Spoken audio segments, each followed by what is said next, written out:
যুবকরা জানা ব্যভিচারের দিকে যেও না, বৃদ্ধরাও এখন পিছিয়ে নেই কম্পিটিশন। বিবাহ করবে না। আরেক ভাইয়ের কি বলবো, আহা যুবক, তোমার মোবাইলে গান থাকে কারণ তুমি যুবক। মুরব্বী আপনাকে একটু কষ্ট দিই, কষ্ট দিবেন? একটু কষ্ট দিয়ে কষ্ট দিবেন? একটু দাঁড়ান, কষ্ট দেবো আপনাকে। এদিকে আসুন, ওনাকে দেখা যায়? ছোট ভাই তুমি দাঁড়াও, তুমি দাঁড়াও। আপনার বয়স 60 বছর, মাশাআল্লাহ, আল্লাহ আপনাকে নেক হায়াত দিবে। ছোট, তোমার বয়স কত? 20 বছর। তোমার নাম কি? ওদিকে দেখো। ইয়া শিবা, চাপায়ের যুবকরা তোমাদেরকে বলে রাখি, 60 বছর আগে এই 60 বছর আগে 20 বছর বয়সে এই লোকটারই চামড়া এরকম সুন্দর ছিল, সতেজ ছিল। তুমি যুবক, তুমি যদি বেঁচে থাকো তুমি এটা থেকে রেহাই পাবা না। এই পৃথিবীর কোন সম্পদ তোমাকে বৃদ্ধ হওয়া থেকে রক্ষা করতে পারবে না।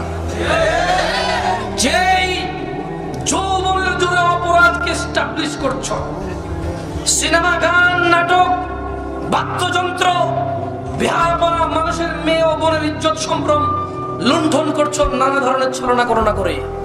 ওয়াল্লাহি যুবক, আল্লাহ তোমাকে দীর্ঘজীবী করুন, নেক হায়াত দান করুন। আমিও দোয়া করি আল্লাহ আমাকেও দান করুন।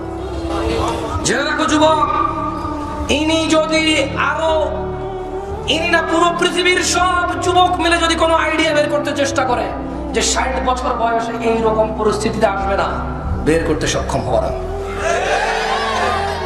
ও আমার তরতাজা যুবক, এই পৃথিবীর কোন সম্পদ, কোন শিক্ষা, কোন শক্তি 60 বছর বয়সে তোমার যৌবন ধরে রাখাইতে পারবে না। 60 বছর বয়স পর্যন্ত তোমার শরীরের কুচকানো ভাঁজ পড়া বন্ধ করতে পারবে না। যদি তুমি আমাকে বিলিভ না করো, বিশ্বাস না করো, তবে তোমরা চাপাইয়ের সব যুবক এক হও, এক হয়ে এমন কিছু আবিষ্কার করার চেষ্টা করো যে 40-এ পড়বা, 50-এ পড়বা, 60-এ পড়বা, আর তুমি বৃদ্ধ হবে না। আবিষ্কার করে দেখাও কিছু, যদি পারো দেখো। আর যদি তুমি না পারো যুবক, তুমি নেশা ঘৃণা করো, তুমি জানা এখনই ঘৃণা করো। ওয়াল্লাহি যুবক, তুমি সবর করো, ধৈর্য ধরো। তোমার রিজিকে আল্লাহ যতটুকু স্ত্রী সহবাস রেখেছে ততটুকু তুমি ভোগ করবে ইনশাআল্লাহ। অন্যায় ভাবে জানায় লিপ্ত হয়ে পৃথিবীটাকে ধ্বংস করিও না। তুমি মদ খাও, গাঁজা খাও, জানা ব্যভিচার করে পৃথিবীকে একটা ধ্বংসস্তূপ পরিণত করছো। যেই ছেলের জন্য ঘুষ খাও, সুদ খাও, যেই ছেলে মেয়ের চিন্তা করে তুমি নামাজ, রোজা, হজ, যাকাত কিছুই করো না, শুধু বানাচ্ছ আর বানাচ্ছ দুনিয়া। ধারণা করো তোমার এই অপরাধ দুনিয়াকে কোথায় নিয়ে যাবে। 60 বছর পরে, 70 বছর পরে তুমি দুনিয়া থেকে চলে যাবে। তোমার 20 বছরের যুবক সন্তান কোন পরিবেশে ছেড়ে যাবে তুমি? আর পরিবেশটা তুমি দিয়ে যাচ্ছ। তুমি তোমার 60 বছর পর্যন্ত অপরাধ করে একদম কলুষিত করে ফেলেছো সমাজ। ওই কলুষিত কালো সমাজে তুমি তোমার সন্তানের নিরাপত্তা কামনা করো। যুবক, এটা তোমার ভুল ধারণা। এইটা তোমার ভুল ধারণা যে তুমি 17 বছর বয়স থেকে 15 বছর বয়স থেকে 50 অবধি অন্যায় অপরাধকে এস্টাবলিশ করবা আর তোমার বাচ্চাকে তুমি একটা ভালো পরিবেশে রেখে যাবা। এই ধারণা ভুল তোমার। এখান থেকে বেরিয়ে আসো, মসজিদ মুখী হও যুবক, মাদ্রাসা মুখী হও। তোমার দেওয়া দুটো পায়ের মালিক আল্লাহ। ওয়াল্লাহি তোমার আর আমার বয়সী কত যুবক চলে গিয়েছে, কেউ খবরও পায়নি না, ওদের বাঘেও খায়নি না, ওরা পানিতেও ভেসে যায়নি, কোথাও চলে গেছে আর ফিরে আসেনি, জীবিত অথবা মৃত কেউ জানে না। তুমি দেখো তোমার বয়সী একজন পাগল মানুষের অবস্থা, আল্লাহ তোমাকে সুস্থ করেছে, তুমি তার সব শুকরিয়া আদায় করো। তোমার বয়সী একজন ল্যাংড়া, কানা, খোড়া মানুষকে দেখো, আল্লাহ তাকে ধৈর্য ধরার তৌফিক দান করুন যারা এই অসুস্থতায় আছে, এবং তাদের এই নাক, ন্যাংরা, কানা, খোড়া হওয়ার বদলে আল্লাহ তাদেরকে জান্নাতের উচ্চ মোকাম দান করুন, আমরা দোয়া করি। আর তোমাকে আল্লাহ যে সুস্থতা, সবলতা দিয়েছে, তুমি আল্লাহর শুকরিয়ায় মেতে ওঠো যুবক। ওয়াল্লাহি যুবক, আমি তোমাকে একটাই অনুরোধ করব, বাকিগুলো তুমি তোমার এলাকার মসজিদের ইমাম, মসজিদের মুয়াজ্জিন, মাদ্রাসার প্রিন্সিপাল, মুহতামিম, মাদ্রাসার শিক্ষক, অথবা তোমার এলাকার যারা আল্লাহওয়ালা মানুষ রয়েছে, যারা ইসলামের জন্য সময় ব্যয় করে, তাদের থেকে শিখে নিও। আমি তোমাকে বলবো এমন একটি আমলের কথা, আমি বৃদ্ধাকে একটা আমলের কথা বলবো, আমি যুবক যুবতীকে একটা আমলের কথা বলবো, আমি সুস্থ অসুস্থকে একটা আমলের কথা বলবো, আমি দরিদ্রকে একটা আমলের কথা বলবো, আমি শিক্ষিত মূর্খকে একটা আমলের কথা বলবো। আমি বলবো এমন আমলের কথা যা এই পৃথিবীর সকল মানুষের উপরে ফরজ, কোনো মানুষের জন্য বেশি নয়, কোনো মানুষের জন্য কম নয়, একটাই আমল সবার জন্য সমান, নামাজ। কি আল্লাহ তাআলা বলছে, কুল লিইবাদিয়াল্লাযীনা আমানু, ও মুহাম্মদ সাল্লাল্লাহু আলাইহি ওয়াসাল্লাম বলে দিন আমার যারা বান্দা আছে তাদের এবং যারা ঈমান এনেছে ইউকিমুস সালাতা ওয়া ইউনফিকু মিম্মা রাযাকনাহুম সিররান ওয়া আলানিয়া, আল্লাহ নবী বলে দিন আমার বান্দাদের তারা যাতে 5 ওয়াক্ত সালাত কায়েম করে এবং আল্লাহর পক্ষ থেকে যে রিজিক অন্ন সুস্থতা পেয়েছে তা যে সম্পদ পেয়েছে তা যাতে গোপনে প্রকাশ্যে দান করে। মিন ক্বাবলি আন ইয়াতিয়া ইয়াউমুল লা বাইউন ফীহি ওয়ালা খিলাফ, ওই দিন আসার পূর্বে তারা যাতে নামাজ প্রতিষ্ঠিত করে, ওই দিন আসার পূর্বে তারা যাতে গোপনে প্রকাশ্যে দান করে, যেদিন কোনো বেচা কেনা চলবে না, কোনো বন্ধুত্ব চলবে না, যেদিন দোস্ত আমি ফেসে গেছি মোবাইলটা নিয়ে 5,000 টাকা দিয়ে চলবে না, যেদিন চলবে না আমার হুন্ডা সেকেন্ড হ্যান্ড নে ফেসে গেছি বিক্রি করে টাকা দেয়, যেদিন আমার 2 শতক জমি আছে বিক্রি করে আমি উদ্ধার হইতে পারি কোন অর্থ সম্পদের বিপদ থেকে, যেদিন বেচা কিনা চলবে না, আল্লাহ বলতেছে যেদিন বেচা কিনা হবে না এবং কারো বন্ধুত্ব কাজে আসবে না, ও মুহাম্মদদেরকে বলে দিন এরা যাতে নামাজ প্রতিষ্ঠা করে, দান সাদাকা করে গোপনে প্রকাশ্যে, সেই দিন আসার পূর্বে যেদিন এদের বন্ধুত্ব থাকবে না, বেচা কিনা থাকবে না।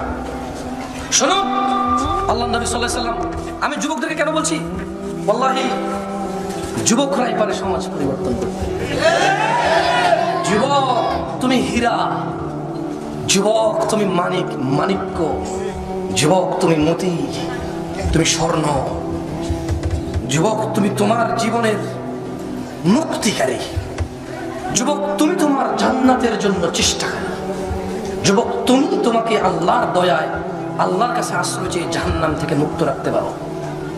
আমি বৃদ্ধদেরকে বলবো বেঁচে আছেন এটা সবচেয়ে বড় বিলাসিতা, বেঁচে আছেন বলেই অপরাধ থেকে ক্ষমা চাইতে পারবেন যা করে ফেলেছেন, বেঁচে আছেন বলেই বেশি বেশি জিকির আজকার করে ক্ষমা ইস্তেগফার দান সাদাকা করে আল্লাহর নিকটে পৌঁছানোর সুযোগ রয়েছে। আমি বৃদ্ধদেরকে বলবো সম্পদের মোহে সন্তানের মোহ অনেক হয়েছে, এইবার আপনার আল্লাহমুখী হন। আমি বৃদ্ধাদেরকে বলবো অনেক হয়েছে সৌন্দর্য প্রদর্শন, এইবার আপনারা একটু নিজেকে ঢেকে ঢুকে আল্লাহমুখী হন। আমি যুবতীদেরকে বলবো যুবতী বোন আমার, তোমার দাদির দিকে দেখো, 60 বছর বয়সে তোমার শরীর অমন হবে, 60 বছর আগে এটাকে নিয়ে প্রদর্শনের কিছু নেই, অহংকার করে আমার যুবকদের মাথা নষ্ট করার কিছু নেই। আমি যুবকদেরকে বলবো দ্বীন ইসলামকে ভুল ভাবে নিও না। তোমরা মনে করছো পর্দামানি মহিলা, তোমরা ভুল ভাবে নিয়েছো ইসলামকে। তোমরা আল্লাহর কাছে ক্ষমা চাও তোমাদের এই জ্ঞানের জন্য, আল্লাহর কাছে ক্ষমা চাও তোমাদের এই অবহেলার জন্য। পর্দার আয়াতে প্রথম পুরুষের পর্দার কথা আছে, তারপরে মহিলার পর্দার কথা আছে। অথচ সমাজের এক করুণ পরিস্থিতি, পর্দা বললেই বোরখা, পর্দা বললেই নিকাব, পর্দা বললেই হিজাব চোখে ভাসে, কিছু আসে না, পাঞ্জাবি চোখে ভাসে না, টুপি চোখে ভাসে না, একটু নিম্নমুখী হয়ে চলা চোখে ভাসে না, মহিলার দিকে না তাকানো চোখে ভাসে না, একটু নম্র ভদ্র কাউকে একটু আকর্ষণ করে ভাবে চুল টুল আছড়া এখানে সিগারেট ও এটাকে ব্যাপারটা মনে করে না, ও মনে করে হারাম সিগারেট, এটাই ব্যাপারটা তোমার পুরুষ। বোন আমার কত ভালো, 13-14 বছর বয়স সবে মাত্র, ঘরে বড় ভাই আছে অথবা বাবা খুব স্ট্রং, কোন পুরুষ মেহমান আসলে কখনো দেখা সাক্ষাৎ হয় না। দু একটা বান্ধবী আছে স্কুল কলেজ মাদ্রাসায় গিয়ে পরিচিত, তারা ওকে ছেলেদের গল্প শোনায়, ওর অনেক কৌতূহল জাগে ছেলেদের সম্পর্কে। 14-15 বছর বয়স আমার বোনের, আমার দিনী বোনদের বয়স মাত্র কোমল মতো শিশু ওরা এখন। আমার বোনদের ছেলেদের সম্পর্কে উৎসাহ জাগে। আর যুবক তুমি ওই বয়সে হুন্ডা জোরে চালায় তার সামনে নায়ক হয়ে যাও, তুমি ওই বয়সে মদ গাঁজা হিরোইন খেয়ে মাথার চুল উল্টা পাল্টা করে কেটে দাম্ভিকতার স্বরে গ্রুপিং করে বস সেজে ওর মাথা নষ্ট করে দাও। আল্লাহ তোমাকে ক্ষমা করুক, তুমি আল্লাহকে ভয় করো। তুমি আমার পর্দাশীল যুবতী বোনের হৃদয়কে তুমি আগুন ধরিয়ে দিয়েছ। তোমাকে আল্লাহ হিদায়াত করুক, তোমাকে আল্লাহ হিদায়াত করুক। তুমি বোনদেরকে ঘর থেকে বের করছো নানা কথায়, ছল ছালনায় চতুরতায়। তুমি বোনদেরকে ঘর থেকে হোটেল পর্যন্ত নিয়ে যাও। তুমি আমার দিনী বোনদের ঘর থেকে স্কুল কলেজ মাদ্রাসা পার্ক সিনেমা হল দোকানের আশপাশ রাস্তাঘাটের আশপাশে রাত অথবা দিনে তুমি বের করে নিয়ে আসো, নানা ধরনের সদা পরামর্শ কৌশল করে, মিথ্যা প্রলোভন দিয়ে, মিথ্যা প্রতিশ্রুতি দিয়ে তুমি আমার বোনের সতীত্ব এবং আমার বোনের দিনদারিতার মধ্যে হামলা করো। তুমি সতর্ক হও যুবক, যুবক তুমি সতর্ক হও, তোমার যৌবন থাকবে না। তুমি আস্থা রাখো আল্লাহর প্রতি। তুমি বিবাহের পূর্বে 100টা মহিলার সাথে ঘুমাইলে বিবাহের পর তোমার বউর সাথে এরকম 100টা ঘুমাইতে পারবে না। সব রিজিক নির্ধারিত, কে কত উপার্জন করবে, কে কত খাবে, কে কতদিন মহিলার সাথে ঘুমাবে, কে কতটুকু যৌন রিজিক পাবে, কে কতটুকু সম্পদের রিজিক পাবে, কে কতটুকু সুস্থতার রিজিক পাবে, সবকিছু নির্ধারিত। তুমি মনে করিও না এটা কমতেছে না তোমার থেকে, তুমি এটা মনে করিও না যে তুমি বিবাহের পূর্বে জানা করবা তোমার রিজিক থেকে এটা কমবে না, এটা মনে করার সুযোগ নেই। ইভেন ইসলামে প্রত্যেকটা গুনাহের ব্যাপারে বলা হয়েছে কি, তোমরা গুনাহ এইটা করিও না ওইটা করিও না, একমাত্র জানাকে বলা হয়েছে লা তাকরাবু ওয়ালা তাকরাবু, জানার কাছেও যেও না, করবে না তো করবে না। তুমি বুঝো কত বড় অপরাধ এটা। আল্লাহ তাআলা ইজ্জতদার, তিনি সম্মানদার, তিনি বড় চরিত্রের অধিকারী, তিনি সুবহানাহু ওয়া তাআলা লাজুক, তিনি চায় না ওনার কোনো বান্দা ওনার সামনে এভাবে উলঙ্গ হয়ে যায়, একটু তিনি দেখতে চায় না এটা। চাপায় যুবক যুবকদেরকে বলতে চাই, আল্লাহকে ভালোবাসো, ভয় করো, তিনি তোমার উদ্ধারকারী, তিনি তোমার ওলি ও মুর্শিদ, তিনি তোমার ওলি ও মুর্শিদ। তুমি তোমার ওলি ও মুর্শিদকে রাগান্বিত করিও না, আল্লাহকে তুমি রাগান্বিত করিও না, তুমি লজ্জা করো আল্লাহকে। বোন আমার, তোমার ভাগ্য অনেক ভালো, তুমি বাংলাদেশে জন্ম হয়েছো। ওয়াল্লাহি পৃথিবীর অনেক দেশে অনেক কিছু থাকতে পারে, আমরা তো নলেজ নাই। সৌদি আরবে ছিলাম, এখন বাংলাদেশে আসছে, জন্মের পর থেকে প্রায় সৌদি আরবে দেশে আসছে, বেশি দিন হয়নি। তবে এতটুকু বুঝতে পেরেছি, এদেশের বোনদের নসিবই অন্যরকম এক নসিব, নিয়ামত। 1500 হইলে বিবাহের জন্য মাশাআল্লাহ বাপ মা রাজি হয়ে যায়। 18 পর্যন্ত না গেলে দণ্ডনীয় অপরাধ দেশে আইন কানুন অনুযায়ী, তাই বাবা মা একবার খুব দেখে শুনে 18 পর্যন্ত অপেক্ষা করে। এই আজকে 18 হবে তো আগে ধরে কথা বলে রাখছে যে ওর অমুক দিন 18 হবে, ওই দিন বিয়ে। তোমার কত সুন্দর নসিব, তুমি বাংলাদেশে বড় হয়েছো। তোমার 14-15 বছর বয়সে তোমার বাবা তোমার বিয়ের চিন্তা করে, তোমার বড় ভাই বিয়ে করে না, বলে যে বোনকে আগে বিয়ে দিতে হবে। তুমি কেন যৌনতায় যাবা? অনলি 18 বাংলাদেশের ল 18 পর্যন্ত, মাত্র 18 রেখেছে তোমার জন্য। আমরা আশা করি ওদের সুবুদ্ধি হলো ওরা আর বয়স কমাবে, কারণ যারা পালিয়ে গিয়ে বিয়ে করে রাস্তাঘাটে হত্যা হয়ে লাশগুলো পড়ে থাকে বেশিরভাগই 14-15 বছরের যুবতী। হোটেলে গিয়ে 10 জোড়া যুবক যুবতী স্কুলের স্টুডেন্ট যখন ম্যাজিস্ট্রেটরা ধরে, ওখানে আমরা দেখি বেশিরভাগ 9-10 ছাত্রী, মুখগুলো ব্লার হয়ে থাকে, মুখগুলো দেখায় না। এটা অবশ্য ওরা ভালো নিরাপত্তা রেখেছে, ইজ্জতের হেফাজত করেছে, আলহামদুলিল্লাহ। বোন আমার, তুমি কেন এত অধৈর্য হচ্ছ? অনলি 18 পর্যন্ত যদি অপেক্ষা করো, তোমার জীবনে কোনো সুপুরুষ আসবে যে তোমার শারীরিক মানসিক তোমার সমস্ত চাহিদা, তোমার ইজ্জতের জিম্মেদারি নিবে, তোমার সিকিউরিটি হয়ে আসবে, তোমার নতুন পরিচয়, তোমার এক নতুন সংসার শুরু হবে ওর সাথে। বোন আমার, শুধু 18, শুধু 18। বোন আমার, 13-14 পর্যন্ত তো কিছুই বোঝো না, তাহলে মধ্যখানে রয়ে গেল 5 বছর। এই 5টা বছর তুমি আল্লাহর জন্য দিয়ে দাও। আমি কি দেখেন, ইসলামের ফতোয়া এটা না যে 18 বছর হলে বিয়ে দিতে হবে, বিবাহযোগ্য হয়ে গেলে বিয়ে দিতে হবে। এখন আমি তো দেশ বিরোধী কথা বলে জেলে চলে যেতে পারি না, পারি? এখন ইউটিউবাররা লিখে দিবে জামশেদ মজুমদারের ফতোয়া 18 বছর বছর বিয়ে, আল্লাহদেরকে হেদায়েত করে। প্রত্যেকে এরা নোংরা অ্যাডভার্টাইজের ব্যবসা করে, এই জন্য এদের দিনদারিতা নাই। লিখে দেয়, দেখুন অমুক হুজুর কিভাবে বাস দিল, ও নাকি দিন প্রচারক, ও নাকি দিন প্রচারক, এটা ওর ভাষা, এটা ওর ভাষা। ও দিন প্রচার, ইউটিউবে দিন প্রচার করে, এটা ওর ভাষা। কেমন দিল দেখুন, ভালো হয়েছে, এটার টাইটেল। দেখুন তো কেমন মজা দেখালো, এটা ওর টাইটেল, এটা ওর দিন প্রচার, এটা ওর শিষ্টাচার, এটা ওর ভদ্রতা নম্রতা। দিন প্রচার ক্ষেত্রে এটা ওর ভদ্রতা। হুজুর হুজুর মারামারি লাগা যাচ্ছে, ওয়াজির ওয়াজির মারামারি লাগা যাচ্ছে। ও বোঝে ওর একটাই উল্টা পাল্টা টাইটেল কারণে হুজুরের জেল হয়ে যেতে পারে। ও বোঝে, ও কখনো এটা অনুভব করে যে নাকদামের নাচ থেকে টাকা ইনকাম করে, যে নর্তকীর নাচ থেকে টাকা ইনকাম করে, যে গায়কের বাদ্যযন্ত্র বিক্রি করে টাকা ইনকাম করে। ও কখনো এটা অনুভব করে ওর এই 5 মিনিটের ভিডিওটা কাটছাট করে 3 মিনিট করে দিলে ওই লোকের জীবনে কত অশান্তি নামতে পারে? ওর হৃদয় মরে গেছে, আল্লাহ ওর হৃদয়কে জীবিত করবেন, আল্লাহ ওকেও হিদায়াত দিক। তা না হলে প্রত্যেকটা ওয়াজে গিয়ে ওয়াজ রেকর্ড করো, দাঁড়িয়ে নেই, টাকুর নিচে প্যান্ট, নামাজই পড়ে না। এখানে হিন্দু আসবে কয়দিন পরে, আপনি কি না করবেন? Everyone welcome. ইসলামিক যখন খুতবা হবে, হালাক হবে, সবাই আসবে শুনতে, শুধু মুসলমান আসবে না। এবং বক্তারা বক্তব্য দেবে মানুষ উদ্ধারের জন্য। কিছু যেমন আল্লাহ তাআলা কোরআনে বলেছে ইয়া আইয়ুহান নাস, এ মানুষ, কিছু কিছু জায়গায় বলেছে ইয়া আইয়ুহাল্লাযীনা আমানু, হে ঈমানদাররা। সেপারেট করছে আল্লাহ। তাই বক্তব্য দেবে মানুষের উদ্দেশ্যে, যেটা হিন্দুর কাজে আসবে, বৌদ্ধর কাজে আসবে, খ্রিস্টানের কাজে আসবে, ও হিদায়াতের দিকে আসবে, এরকম বক্তব্য দেবে। বক্তা এরকম বক্তব্য দিতে হবে। ও কখন এটা অনুভব করে? হ্যাঁ, যে ওর একটা ছোট্ট 2 মিনিটের ভিডিও এখান থেকে একটা ওখান থেকে একটা বাজে টাইটেল দেওয়ার পরে যে সে ইজ্জতদার, তার কতটা অপমান নেমে আসে। কারণ অধিকাংশ শ্রোতারা এত কিছু বোঝে না টেকনোলজি। ও সামান্য টাকা ইনকামের জন্য তোমার চাইতে পতিতালয়ের মহিলার টাকা অনেক ভালো। ওটা ভালো না, ওটা ভালো না, কিন্তু তোমারটা চাইতে ভালো। কারণ ওটা একেবারে ক্লিয়ার, সবাই জানে হারাম, সবাই জানে কি। তোমারটা তুমি ইসলাম প্রচারের নাম দিয়ে ইসলামের ভিতরে ন্যাংটা মহিলার নাচ গান বাজনা দেখায় টাকা কামানো বলছে। ও আজ প্রচার করি আমি একজন ফ্রিল্যান্সার, আমি একজন কি ডোন্ট মেক, মানে তুমি তো চেষ্টা করো না আমাকে বোঝানোর জন্য এগুলো কেন। আর যা খুশি করো, কি আসে যায়। 60 বছরের জীবন কতটুকু অপমান করবা, 70 বছরের জীবন কতটুকু অপদস্থ করবা, 100 বছরের জীবন কতটাই মানুষকে ভুল বুঝাবা, কতজনকে বুঝাবা। তুমি জানো তুমি যে একজন ইউটিউবার এই দেশে আসো, পৃথিবীতে অন্তত 500-600 কোটি মানুষ জানেই না। হ্যাঁ, তোমার চ্যানেলে 1 কোটি সাবস্ক্রাইবার হওয়ার পরেও, তোমার ভিডিও 5 কোটি মানুষ দেখার পরেও 400-500 কোটি মানুষ চেনেই না তোমার। তুমি জানো আজকে আমি জামশেদ মজুমদার মরে গেলে ধারণা করো আমার কত মানুষ চেনে, আমি কি, আমি কত ছোট, কতজনে চেনে এটা দিয়ে কি বড় আর কি আছে, কতজনে আমাকে চেনে এটাতে বড় কি আছে, তোমাকে কতজনে চেনে কত টাকা কামাইলা এটাতে কি আছে। তুমি ধারণা করো তুমি এই চাঁপাইনবাবগঞ্জে জন্ম, এই গ্রামে জন্ম, মরে গেছো, তুমি কি একবার ভাবছো যে আমি আজকে যদি মরে যাই, ইয়া আল্লাহ কত কোটি কোটি কোটি কোটি মানুষ জানেই না যে আমার মতো একজন পৃথিবীতে আসছে আর চলে গেছে।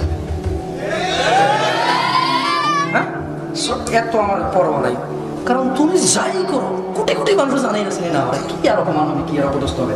আল্লাহ তোমাদেরকে আল্লাহ আল্লাহর কসম ইউটিউবারদেরকে আল্লাহকে ভয় এবং ভালোবাসার জন্য নসিহত করি। এটা আমার ব্যর্থতা যে আমি সুন্দর করে বলতে পারতাম, কিন্তু আমি এভাবে বলি। আমি এর জন্য ইউটিউবারদের কাছে ক্ষমা চাই। তোমাদের যদি মনে হয় যে আমার বডি ল্যাঙ্গুয়েজ তোমাদের ভালো লাগে না, আমার অ্যাপ্রোচ তোমাদের কাছে ভালো লাগে না, তো আমি তোমাদেরকে সুন্দর করে বলি, আল্লাহ দেখো তুমি তোমার উপার্জন আর না নর্তকীর উপার্জনের মধ্যে পার্থক্য নেই।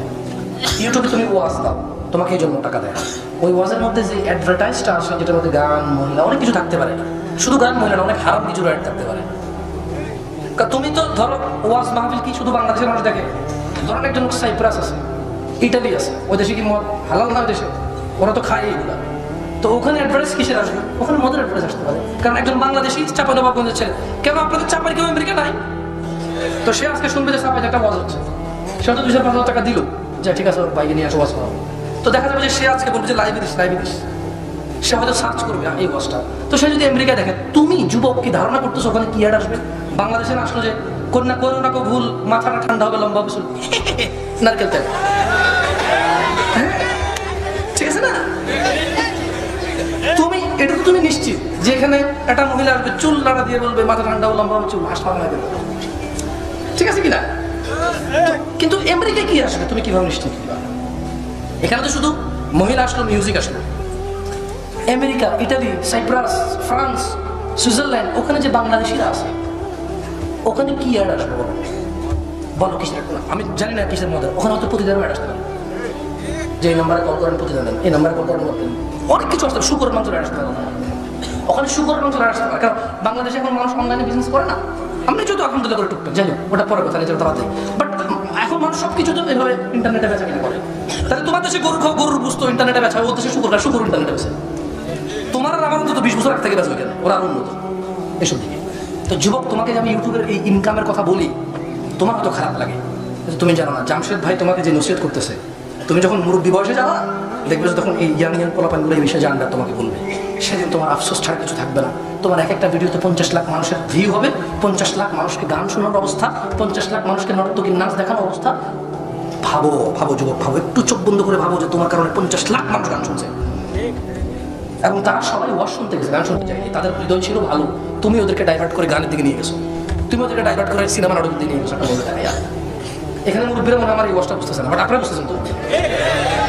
এটা হচ্ছে ইন্টারনেটে ওয়াজ দেয়, দিয়ে ওই অ্যাডভার্টাইজ দিয়ে টাকা কামায়, এখানে এসে উল্টা পাল্টা কিছু অ্যাড আসে। মানে আপনি কোরআন তালা শুনতেছেন, আলহামদুলিল্লাহ রাব্বিল আলামিন পর্যন্ত যায় থামার গ্যারান্টি নাই, যে কোনো জায়গা থেকে অ্যাড শুনতে পারে। আল্লাহ তাআলা আমাদের বুঝার তৌফিক দান করুন। যুবক ও বৃদ্ধদেরকে, সুস্থ অসুস্থ, মহিলা পুরুষ, ধনী দরিদ্র, সবাইকে একটা নসিহত করার কথা বলেছিলাম, করবো? عن عبد الله بن مسعود قال رضي الله عنه سألت النبي صلى الله عليه وسلم আল্লাহর নবীকে জিজ্ঞেস করলাম, আইয়ুল আমাল ওয়াহাব্বু ইলাল্লাহ, কোন কাজ আল্লাহর কাছে সবচেয়ে প্রিয়। قال الصلاة على وقتها الصلاة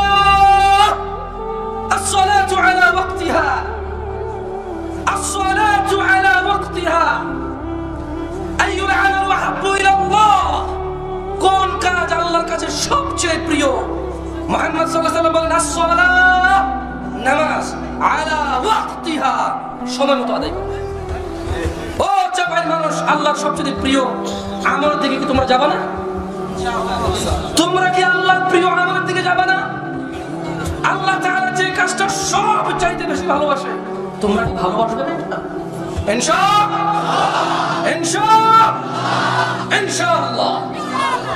আজকের পর থেকে আর নামাজ ত্যাগ নয়। ওয়াল্লাহি পুরো পৃথিবীর বিনিময়ে তুমি কি করে এই নামাজের কাফারা দিবে বলো, যেখানে শুধু ফজরের নামাজের 2 রাকাত সুন্নত পৃথিবী আর পৃথিবীতে যা আছে তার চাইতে উত্তম। কিভাবে তুমি নামাজের কাফারা দিবে বলো যুবক? শোনো, তোমাদের চাপাইয়ের মানুষকে বলি, আল্লাহ নবী সাল্লাল্লাহু আলাইহি ওয়াসাল্লাম কি দয়ার নবী, সুবহানাল্লাহ। তিনি ওই যে একটা হাদিস পড়ে শুনলাম, কিছুই বাদ দিয়ে যায়নি যা আমাদেরকে জান্নাতমুখী করে, সবকিছুর আদেশ দিয়ে গেছেন, সুবহানাল্লাহ। এই কথাটা তুমি এখান থেকে দেখো। আল্লাহ নবী সাল্লাল্লাহু আলাইহি ওয়াসাল্লাম বলেন, আওয়াইতুম লাউ আন্না নাহরান বিবাবি আহাদিকুম ইয়াগতাসিলু ফীহি কুল্লা ইয়াউমিন খামসা। বলো তো, যদি তোমাদের কারো বাড়ির সামনে একটা নদী থাকে আর ওই ব্যক্তি সেই নদীতে দিনে 5 বার গোসল করে, তাহলে মা তাকুলু যালিকা ইউবকি মিন দারানি, তাহলে কি তার দেহে কোনো ময়লা থাকবে? আল্লাহ নবী সাল্লাল্লাহু আলাইহি ওয়াসাল্লাম বলেন, সাহাবারা বললেন ক্বাল লা ইউবকি মিন দারানি। সাহাবারা বললেন যে ইয়া রাসূলুল্লাহ, যদি কোনো লোকের এরকম নদী থাকে আর ওর নদীর সামনে বাড়ি থাকে, ওই নদীতে যদি 5 বার গোসল করে, ওর গায়ে কোনো ময়লা? আল্লাহ নবী বলেন ক্বালা ফাযালিকা মিথলু সালাওয়াতিল খামস ইয়ামহু আল্লাহু বিহিল খাতায়া। আল্লাহ রাসূল সাল্লাল্লাহু আলাইহি ওয়াসাল্লাম বলেন, এই 5 ওয়াক্ত 17 রাকাত নামাজ, ফজরের 2, যোহরের 4, আসরের 4, মাগরিবের 3, ইশার 4, এই 5 ওয়াক্ত 17 রাকাত ফরজ নামাজ হচ্ছে ওই লোকের উদাহরণের মতো যা আল্লাহ সুবহানাহু ওয়া তাআলা সমস্ত গুনাহ মিটিয়ে দেবে। তুমি ভয় পাও, তুমি কাউকে ডেকে এনে ক্ষমা চাও, আমার কাছে বলো দোয়া করতে, অথচ যুবক, বৃদ্ধ, মহিলা, পুরুষ, যুবতী, বৃদ্ধা, আল্লাহ নবী সাল্লাল্লাহু আলাইহি ওয়াসাল্লাম বলেন, যদি কোনো মানুষ ফরজ নামাজ শেষ করে সুবহানাল্লাহ 33 বার, আলহামদুলিল্লাহ 33 বার, আল্লাহু আকবার 33 বার, লা ইলাহা ইল্লাল্লাহ এটা পড়ে মোট 100 বার পড়ে, সমুদ্রের ফেনার মতো ওর গুনাহ ক্ষমা হবে।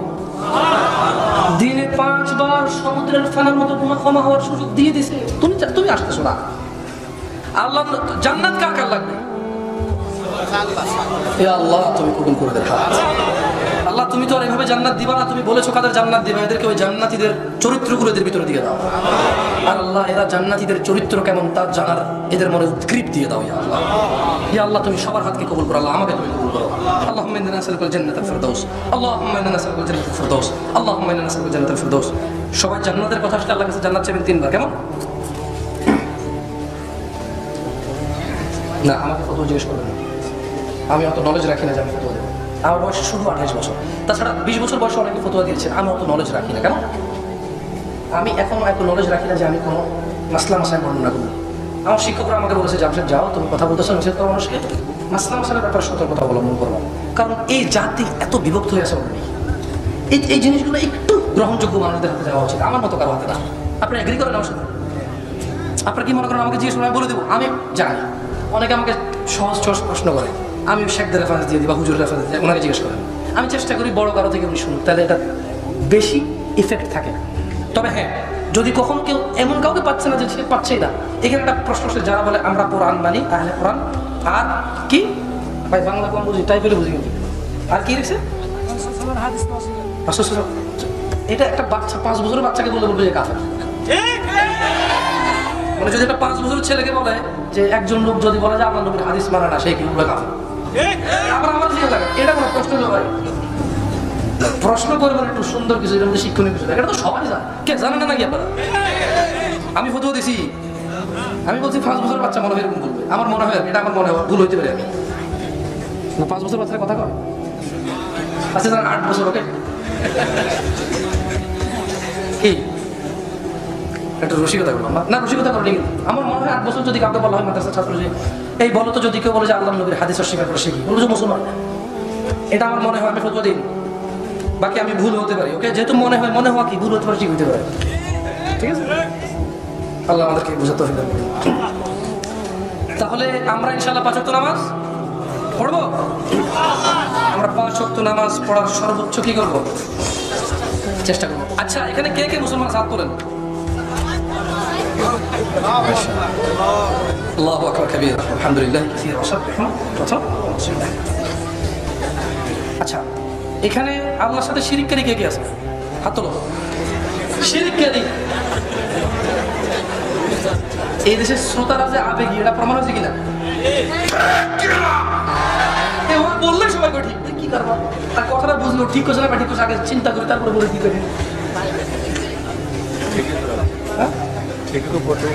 মানে আমি দেখলাম যে, আচ্ছা আমাদের এই যে তাহিরি ভাই, কেমন না, হাসবেন না, হাসবেন না, উনি যে কোনো একটা মাহফিলে ভাষা দিবস অথবা শহীদ দিবসের একটা ভুল ইনফরমেশন দিয়েছিল। এটা কিন্তু স্লিপ অফ টাং। কি আমরাও কিন্তু অনেক সময় 1971 সালে স্বাধীনতা দিবস না বলে ভাষা দিবস বলে ফেলতে পারি কিনা? অনেকে দেখবেন আপনার নাম হচ্ছে ধরেন মুরাদ, আপনাকে আগে ডাকবে জাবেদ, পরে ডাকবে আরেকটা, আরে মুরাদ হয় কিনা? তাহলে তাহিরি সাহেব উনি মানুষ, ওনার একটা স্লিপ অফ টাং হতে পারে কিনা? এই কথা আমি কিন্তু সিরিয়াস কথা বলতেছি, প্লিজ কেউ ভুল বুঝবেন না। তার বক্তব্যের সাথে এগ্রি ডিসএগ্রি আমার অনেক ব্যাপার স্যাপার আছে, আমি ডিসএগ্রি অনেক কিছু তার, কিন্তু একজন মানুষ 1947 না বলে 1971 বলতে পারে কিনা? এটা বাই মিস্টেক বের হয়ে যেতে পারে কিনা? তো তাহিরি সাহেব যখন বক্তব্য দেয় ওখানে কিন্তু প্রচুর শ্রোতা থাকে। তাহিরি ভাইয়ের ওই বক্তব্য নিয়ে আমার কোনো আপত্তি নেই, আমার মন ভেঙে দিয়েছে শ্রোতারা। উনি ভাষা দিবসটা বলেছে কি যে 1971 সালে হাজার হাজার শহীদের রক্তর বিনিময়ে আমাদের এই ভাষা আমরা বাংলা ভাষাটাকে নিয়ে আসছে, ঠিক আছে? ওটা ওই সময় ভাষা দিবসের সময় ঠিক কিনা বলছে সবাই তো ঠিক, আমি বলি না, উনি না হয় স্লিপ অফ টাং করে এটাকে ঠিক কিনা বলছে, এতগুলো মানুষ সবাই ঠিক বলছে এটাকে, এটা আফসোস। আরে আপনি আসতেছেন ভাই, বেকুব মানুষ, আপনি কি বেকুব? মাথা কাজ করে, মাথা কাজ করে? এটা কাজের কথা বললাম, এটা আফসোসের কথা যে একজন বক্তা 1 ঘন্টা থেকে ওয়াজ করে, সে বাই মিস্টেক স্লিপ করে একটা কথা বলে ফেলছে, কিন্তু শত শত হাজার হাজার মানুষ কিভাবে এটাকে ঠিক বলে? তার মানে এদেশের শ্রোতারা আবেগী, যে যারা নিয়ে আসে সে যাই কয় তার ঠিক। তার মানে এদেশের ওয়াজের থ্রুতে কোনো কিছু প্রমাণ করা সম্ভব না, ঠিক বেঠিক? কারণ হুজুর ওয়াজ করে, হুজুরে নিয়ে আসছে 50,000 টাকা দিয়ে, 1 লাখ টাকা দিয়ে, যে হুজুর আমাদেরকে একটু ঠিক বেঠিকটা বলে দিয়ে যান। হুজুরে কি করে? প্রথমে একটা কিছু বলে যে ঠিক কিনা, সবাই কেউ ঠিক, তো ঠিক বেঠিক যদি আমরাই কেউ, তোমার আছে পরিবর্তন হবে। আমি যেভাবে বক্তব্য দিচ্ছি হবে না, ইনশাআল্লাহ একবারও কিন্তু জিজ্ঞেস করি না ঠিক কিনা। তোমার ঠিক বেঠিক দিয়ে হবে কি? কোরআনে লেখা আছে, তোমার থেকে সার্টিফিকেট নিতে হবে? হ্যাঁ, এই যে এখানে হাদিস লেখা আছে, তোমার থেকে আমি সার্টিফিকেট দিতে পারি ঠিক বেঠিকের? হ্যাঁ, 1 কোটি শ্রোতা যদি বেঠিক বলে তারপর ঠিক, কারণ এটা কি মুস্তাদ আহমেদের হাদিস শুদ্ধ বলে বর্ণিত হয়েছে। তোমার ঠিক বেঠিকের কাম কি? কেউ ঠিক বলে ঠিক হয়ে যাবে, বেঠিক বলে বেঠিক হয়ে যাবে, ঠিক কিনা? আস্তাগফিরুল্লাহ, লা হাওলা ওয়ালা কুওয়াতা ইল্লা বিল্লাহ। আস্তাগফিরুল্লাহ,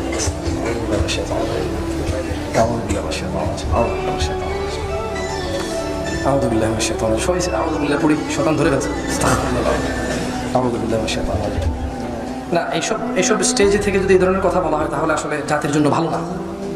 কারণ উনি আসছে, ওনাকে নিয়ে আসছে মাসলা মাসাইল বর্ণনা করবে, জাতিকে হারাম ও হালাল চিহ্নিত করে দিয়ে যাবে। উনি যদি কিছু একটাকে হারাম বলে ঠিক কিনা বলে, জাতি বলবে ঠিক, তাহলে ঠিক হয়ে গেছে। উনি যদি কিছু একটাকে হালাল বলে ঠিক কিনা, জাতি বলছে ঠিক হয়ে গেছে, ফুলের মালা করে দিয়ে চলে গেছে, ঠিক বেড়ে গেল। আমার কথা হলো এখানে আজকে মানুষ কেমন ভাবে যায় আমার আইডিয়া নেই, আমি তো গ্যাদারিং কখনো করি নেই, মোটামুটি মাসাল্লাহ মানুষ হয়েছে, আল্লাহ সবাইকে কবুল করুন। ধরেন এই যে আইরে একটা কথা কথা বলে মনে কষ্ট নেবেন, আমার সঙ্গে বলেন আন সাঈদ ইবনে আল-মুসাইয়িব রাদিয়াল্লাহু আনহু আন্না রাসূলুল্লাহ সাল্লাল্লাহু আলাইহি ওয়াসাল্লাম قال بيننا وبين المنافقين شهود العشاء والصبح لا يستطيعونهما। এটা হলো কি সাঈদ ইবনে মুসাইয়িব রাদিয়াল্লাহু আনহু থেকে বর্ণিত, তিনি বলেন আল্লাহ নবী সাল্লাল্লাহু আলাইহি ওয়াসাল্লাম বলেছে, আমাদের এবং মুনাফিকদের মধ্যে পার্থক্য হচ্ছে যে লোক ফজরের নামাজ আর ইশার নামাজে উপস্থিত হয়, এই লোক হলো যে আল্লাহ নবী সাল্লাল্লাহু আলাইহি ওয়াসাল্লামের উম্মতের মধ্যে, আর যেটা ফজর আর ইশায় উপস্থিত হলো ওটা মুনাফিক। এই কথা ঠিক বেঠিক আপনি বলবেন? আল্লাহ নবী বলে দিয়েছেন না ঠিক বেঠিক? আপনার থেকে ঠিক বেঠিক নেওয়া কাম কি কোন কোন দরকার আছে? এই যে আমাদের এবং মুনাফিকদের মধ্যে পার্থক্য হচ্ছে ফজর ও ইশার সালাতে উপস্থিত হওয়া। এই দুটো সময় তারা মানে মুনাফিকরা উপস্থিত হতে পারে না। মুসনাদে আহমেদ হাদিসটি শুদ্ধ। আপনার টিকিট দরকার আছে? এই 1 কোটি মানুষের টিকিট দরকার আছে? পুরো পৃথিবীর মানুষ একদিকে, মুস্তাফা সাল্লাল্লাহু আলাইহি ওয়াসাল্লাম একদিকে, কে ঠিক? পুরো পৃথিবীর ওয়াইজেনরা একটা কিছু বলেছে, রাসূল সাল্লাল্লাহু আলাইহি ওয়াসাল্লাম একটা কিছু বলেছে, কোনটা ঠিক? তো আপনার ঠিক বেঠিকের কোনো মূল্যই নেই। যে ঈমান আনবে সে মুক্ত হবে, যে ঈমান আনবে সে কি হবে? যে আমল করবে সে নাজাত পাবে। এটাই এখানে, বাস আর কিছু নেই তো। আচ্ছা, এই কে কে এখানে মুসলমান আছেন? আলহামদুলিল্লাহ মুসলমান আছেন বলছে, ঠিক আছে ঠিক আছে। আচ্ছা, এবার আল্লাহর প্রতি শতভাগ ঈমানদার আর আল্লাহর সাথে অংশীদারি অথবা কাফের আমরা একটু চিহ্ন করবো। ওকে, আমার সাথে বলেন আন, সবাই, হ্যাঁ, আন জাবির রাদিয়াল্লাহু আনহু قال رسول الله صلى الله عليه وسلم بين العبد وبين الكفر ترك الصلاة। আমার সাথে বলেন জাবির রাদিয়াল্লাহু আনহু থেকে বর্ণিত। সবাই সবাই মুখে মুখে বলেন, ইনশাআল্লাহ আস্তে আস্তে মুখস্থ হয়ে যাবে। কেমন? হ্যাঁ, আর একটু ছোট করে বলবো? হ্যাঁ, সুন্দর, জাযাকাল্লাহ খাইর, তোমার পরামর্শের জন্য ধন্যবাদ। তাহলে ছোট করবে, কেমন? বলো আন জাবির রাদিয়াল্লাহু আনহু قال জাবির রাদিয়াল্লাহু আনহু বর্ণিত, মানে জাবির রাদিয়াল্লাহু আনহু থেকে বর্ণিত।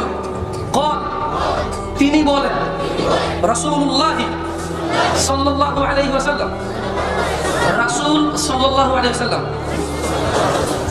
বলেছেন, বাইনাল আবদি ওয়া বাইনাল কুফরি তারাকুস সালাহ। তারাকুস সালাহ, বান্দা ও কুফর, বান্দা ও কুফর, বান্দা ও কুফর, এই দুটোর মধ্যে, বান্দা কুফর এই দুইটার মধ্যে পার্থক্য হচ্ছে সালাত, নামাজ ছেড়ে দেওয়া।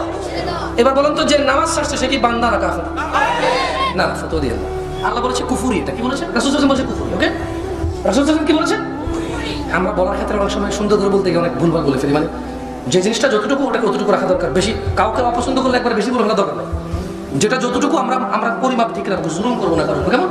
আবার বলি, বান্দা ও কুফর এই দুটোর মধ্যে পার্থক্য হলো সালাত ছেড়ে দেওয়া। চাপাই বাসি সিদ্ধান্ত তোমার। তোমরা সালাতকে আঁকড়ে ধরে বান্দা হবা আল্লাহ, নাকি সালাতকে ছেড়ে দিয়ে কুফরে নিমজ্জিত হবা, সিদ্ধান্ত তোমাদের। জামশেদ মজুমদারের এরপরে আর ক্ষমতা থাকে না।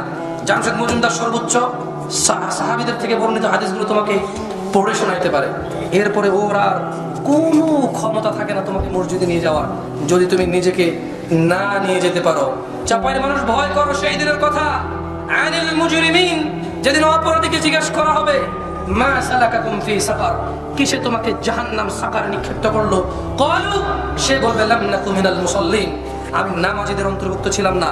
ও আমার যুবক, বৃদ্ধ, আমার দ্বীনি ভাই ও বোনেরা, সবাইকে বলতে চাই, বান্দা আর কুফরের মধ্যে পার্থক্য হচ্ছে সালাত। তোমরা যাদের খুশি আল্লাহর প্রতি ঈমান এনে ঈমানের সাক্ষ্য দিতে মসজিদে দিনে 5 বার আসবা, যাদের খুশি কুফরি করে কুফরে নিমজ্জিত হয়ে জীবনকে ফিরাউন, হামান, কামান এদের দিকে নিয়ে চলে যাবে, তোমাদের মর্জি। আল্লাহ তাআলা আমাদেরকে 5 ওয়াক্ত নামাজে হওয়ার তৌফিক দান করুন। তিনি আমাদের বিগত নামাজ ত্যাগ ক্ষমা করুন। তিনি আমাদের হৃদয়ে নামাজকে গেড়ে দিন। তিনি আমাদের হৃদয় দ্বীনের উপরে গেড়ে দিন। তিনি সুবহানাহু ওয়া তাআলা আমাদের সমস্ত গুনাহ ক্ষমা করে আমাদেরকে জান্নাতি হওয়ার তৌফিক দান করুন। ওয়া আখির দাওয়ানা আলহামদুলিল্লাহি রাব্বিল আলামিন। ওয়াসসালামু আলাইকুম ওয়া রাহমাতুল্লাহি ওয়া বারাকাতুহু। সুবহানাকা আল্লাহুম্মা ওয়া বিহামদিকা আশহাদু আন লা ইলাহা ইল্লা আনতা আস্তাগফিরুকা ওয়া আতুবু ইলাইক।